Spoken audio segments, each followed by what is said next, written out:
I first learned of A Plague Tale: Innocence a few days before it was released. Not unlike the swarms of rats which burst through the ground frequently during the game, it kinda came out of nowhere. I found the concept very interesting. You play as a teenage girl who uses stealth and puzzle solving to protect her brother on a narrative-heavy quest through a countryside in 14th century France. Calling it a historical fiction game would be a false statement though. The genre slides quickly into fantasy territory, and as you get further into the game, that genre sliding accelerates faster than a Tesla being driven by a meth head. While I don't want to give away the story beats, it's clear that the gritty and lived-in setting is meant to set the stage for a dark fantasy story rather than create a realistic adventure through the Black Plague era. Where the game thankfully does hold believability is in the complexity of the core relationship. The axis upon which most of the game revolves is the relationship between the player character Amicia and her young, naive brother Hugo. Amicia and Hugo are not close at the game's outset. They're almost strangers. Hugo is being kept in a quarantine of sorts, as his mysterious affliction is being investigated by who you assume is their doctor of a mother. It's not giving too much away to reveal that she is not a doctor at all, but an alchemist, and the teachings of her and her colleagues play a large part in the gameplay which Amicia must utilize in order to protect this young boy, who at first she hardly likes, even if she knows that she's supposed to love him. The distance in their relationship makes the moments where Hugo shows affection towards Amicia all the more impactful, as we the players grow attached to this boy for the same reasons Amicia does. It's hard to not smile a bit when this innocent little boy picks a flower and puts it in his sister's hair during the quest, as it's such a stark contrast to the brutality and horror that you're experiencing elsewhere in the game. Flowers. They're so pretty. They're carnations. We had some in my herbarium. But those ones are prettier. Hugo, we have to keep moving. Wait, come here. What? It will protect you, and it's pretty too.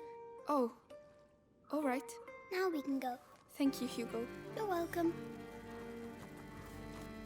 And when I say horror, I mean horror. If you're not being pursued by the religious extremist Inquisition or avoiding the torrents of rats which pour out of all the game's crevices like some kind of vermintide, there is no shortage of tense moments or scary sights.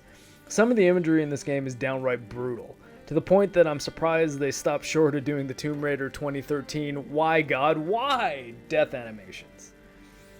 Death does come quickly and often, as one of the things that drew me to this game was the idea of playing as a teen girl who is resourceful but wasn't wrecking gigantic armored knights by the dozens with a sword. You have a power level which is believable for a 15-year-old girl who is handy with a sling to have. You can pick off enemies with no head protection rather easily if you catch them unaware, but aside from one boss battle early on which involves a hefty amount of dodging and some quick thinking, you're rarely going toe-to-toe with a full-grown adult man. This relative powerlessness does wonders for the immersion though. You feel like you really need to be clever, if not for your sake, then for Hugo's. Being clever is not beyond reach either, as there is often only one critical path with no more than a few possible options to tackle any given challenge in the game. While this does result in less depth than you'd want from a stealth game like Dishonored or Splinter Cell, this game is more accurately described as a stealth action equivalent to 2017's HELLBLADE: Senua's Sacrifice.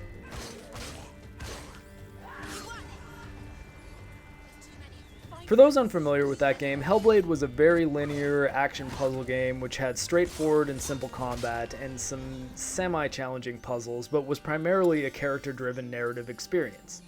You could comfortably knock it out in a weekend, it cost less than a full-price retail game, and despite being a lower-budget indie game, it was stunning. Like Jessica Alba and Idle Hands stunning. A Plague Tale is to stealth action puzzle games what HELLBLADE was to hack and slash action puzzle games. The stealth mechanics are simple and not overly challenging, but the great story, engaging characters, stunning presentation, and reasonable price make it an experience worth paying attention to. That all being said, if you're looking for an engaging stealth game where you can really use your brain and exploit the enemy AI in ways that will make you want to high-five yourself after a masterpiece of a plan finally comes together, this is not the game you're looking for. Play Metal Gear Solid 5 or Dishonored or even Sekiro. Actually, don't play Sekiro if you want that. Play Sekiro if you want to cut a giant ape's head off with a katana, because it'll definitely stay dead if you do that. What was I talking about again? Yes, Plague Tale is a very simple stealth game, both in difficulty and complexity, but as long as you know what you're going into, both of these things will end up working out in the game's favor. This isn't meant to be a live service, new game triple plus, grind for 200 hours to get the platinum trophy kind of game. It's the gaming equivalent of a TV season that you're intended to binge.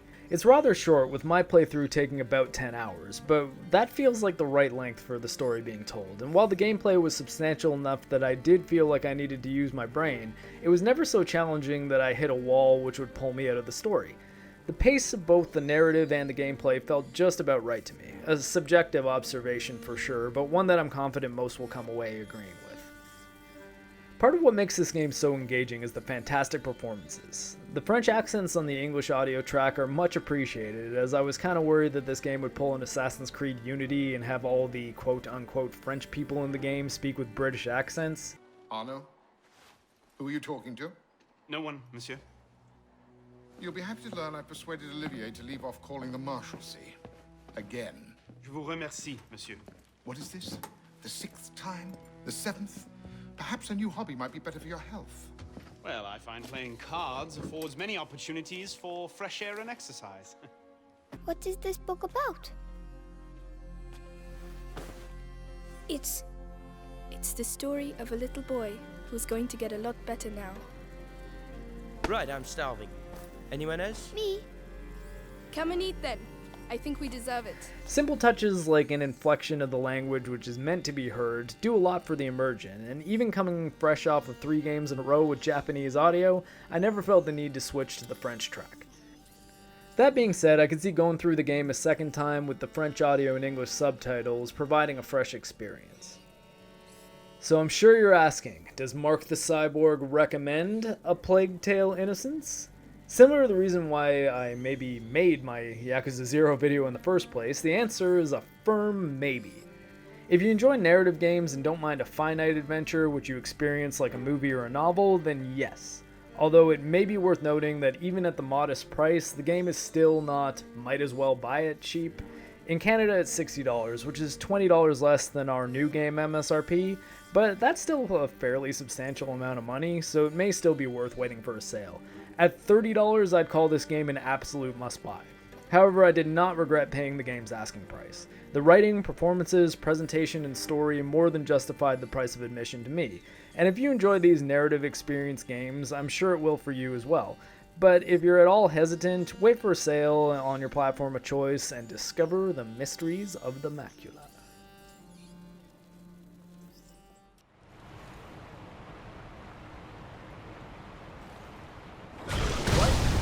What? What the fuck? What the fuck?